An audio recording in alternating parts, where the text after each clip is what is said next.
Assalamualaikum warahmatullahi wabarakatuh.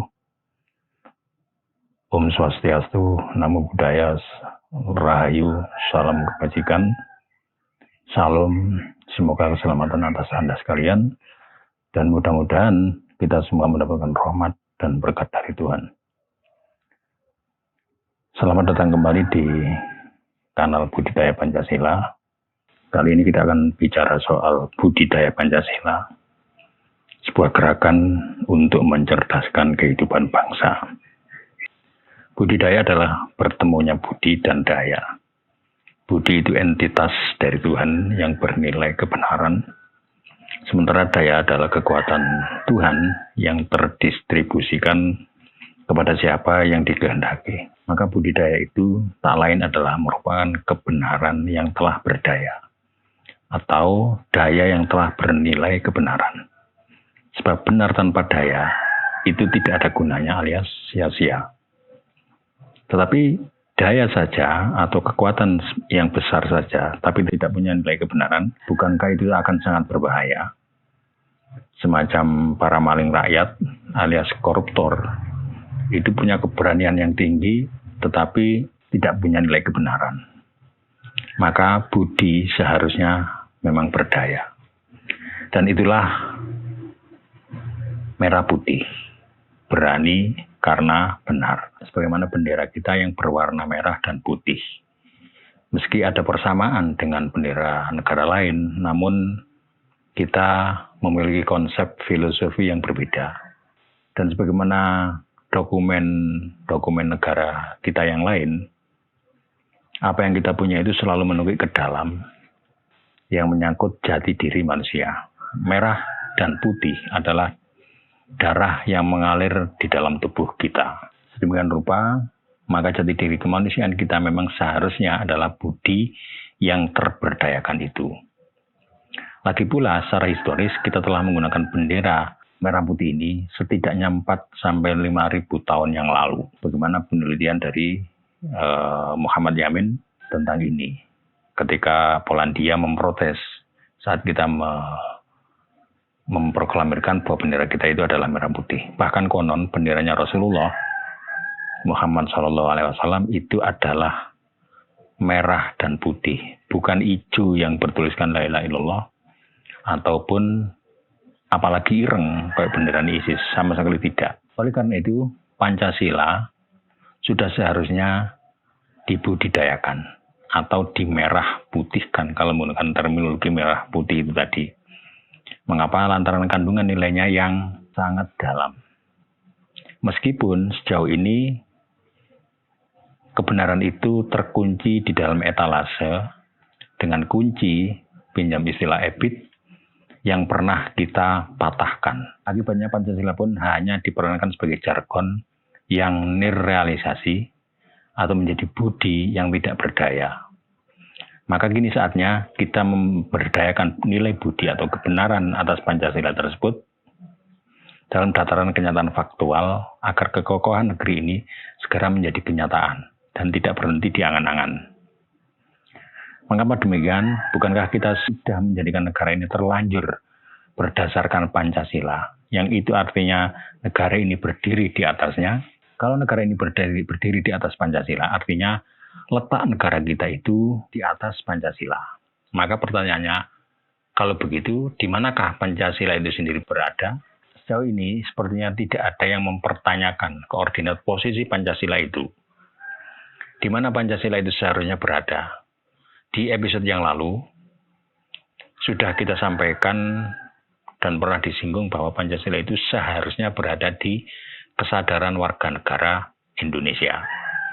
Itu sebabnya secara simbolik digambarkan bahwa Pancasila itu terletak di dadanya burung Garuda. Sebab burung besar itu memang merupakan representasi dari bangsa Indonesia yang seharusnya. Lalu pertanyaan selanjutnya adalah bagaimana caranya meletakkan Pancasila agar sungguh-sungguh berada di tempatnya yang seharusnya itu. Hal ini menjadi penting karena di sini kunci bagaimana negara ini akan sungguh-sungguh kokoh atau tidak. Karena ketika Pancasila benar-benar berada di tempat yang seharusnya itu, maka itulah kondisi di mana Pancasila telah dan sedang terberdayakan, terbudidayakan. Dan wujud keluarnya akan berupa penampakan merah putih yang sedang berkibar. Lalu bagaimana langkah konseptual untuk menjadikan Pancasila itu sebagai budi yang berdaya? Tak lain adalah dengan mencerdaskan kehidupan bangsa. Hanya ini satu-satunya cara untuk menjadikan Pancasila itu terbudidayakan dengan benar, yang dengan begitu maka sebagai dasar negara pun benar-benar bukan hanya ungkapan yang nirmakna. Konsep mencerdaskan kehidupan bangsa artinya adalah bagaimana menjadikan hidupnya bangsa ini pun jadi cerdas. Itu artinya seorang manusia yang menjadi warga negara Indonesia ini tidak lupa akan jati dirinya. Sebab manusia yang lupa diri mengarah pada jalur yang tidak sesuai dengan konsepsi penciptaan itu sendiri. Itulah nama lain dari kehidupan bangsa yang cerdas. Kehidupan bangsa yang tercerdaskan itu merupakan kondisi yang sesuai dengan tujuan dan maksud untuk apa manusia dijadikan manusia di dunia ini.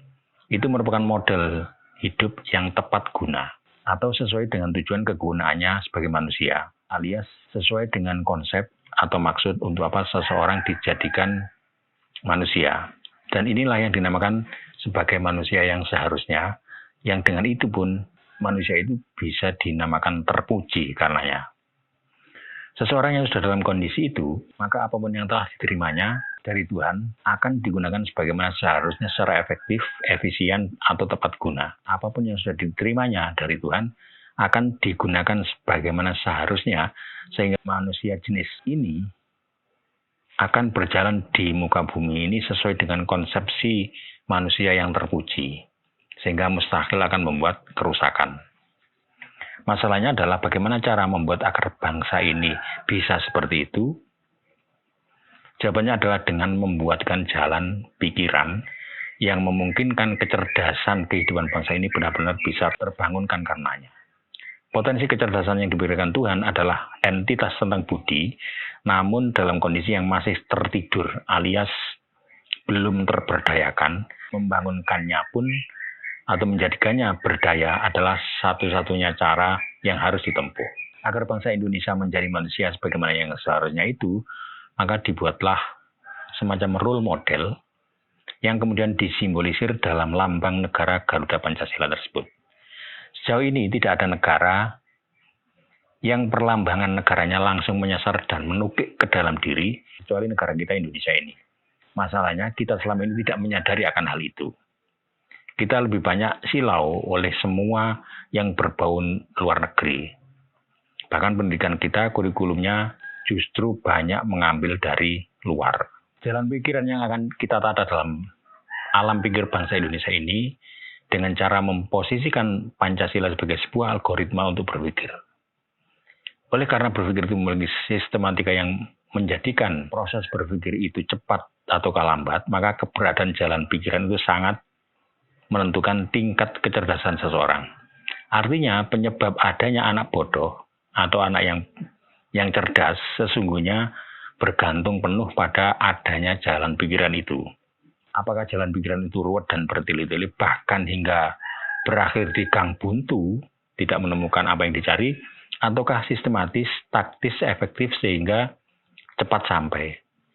Jadi cerdas atau tidaknya bergantung penuh pada bagaimana jalan pikiran itu terbangunkan. Root atau efektifnya suatu jalan pikiran bergantung pendidikan yang diterima. Sebab itu yang akan membentuk jalan pikiran. Pendidikan yang dimaksud di sini bukan hanya dalam pengertian formalistik, tetapi juga informal atau non-formal, bahkan apa yang tidak dianggap sebagai proses edukasi. Karena semua itu berinteraksi dan berdialektika untuk kemudian membentuk sebuah jalan pikiran. Dengan kata lain, sekolah kita tidak pernah dengan sengaja, apalagi sangat sengaja, dalam hal menata cara berpikir atau membuatkan jalan pikiran itu. Artinya terbentuknya jalan pikiran kita hingga membentuk sebuah pola itu diserahkan penuh kepada masing-masing orang. Ketika Pancasila berada di tempatnya yang berarti menjadi kesadaran berbangsa, maka apa yang dinamakan sebagai kehidupan bangsa yang cerdas itu berarti telah tercapai. Bagaimana bisa begitu? Sebab sebagai suatu algoritma berpikir, Pancasila itu dimulai dari kesadaran akan ketuhanan yang Maha Esa, lalu nantinya berujung pada kesimpulan yaitu keadilan sosial bagi seluruh rakyat Indonesia. Di mana ini bisa dikatakan sebagai sebuah kondisi kehidupan yang cerdas, sebagaimana tujuan didirikannya negara itu. Sementara model pendidikan kita justru mengingkari hal itu. Maksudnya begini, kalimat keadilan bagi seluruh rakyat Indonesia yang itu merupakan wujud konkret kehidupan bangsa yang cerdas tersebut hanya mungkin terjadi jika dalam alam pikiran manusia Indonesia itu ada ketuhanan yang Maha Esa.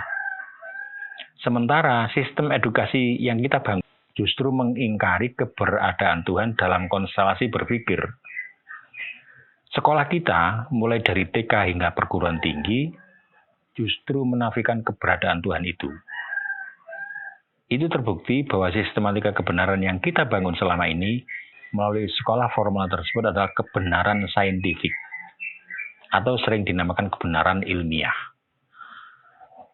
Sistem kebenaran ini berbasis pembuktian sebagai tolak ukur kebenarannya. Artinya, hanya jika sesuatu itu terbukti secara ilmiah, maka ia boleh disebut menyandang predikat kebenaran. Sebaliknya tidak. Bahkan semakin nyata secara fisik atas bukti tersebut, maka nilai kebenarannya dianggap makin tinggi. Dengan demikian, bukankah dengan cara ini, maka keberadaan Tuhan itu menjadi tidak benar dari sudut pandang kebenaran saintifik itu?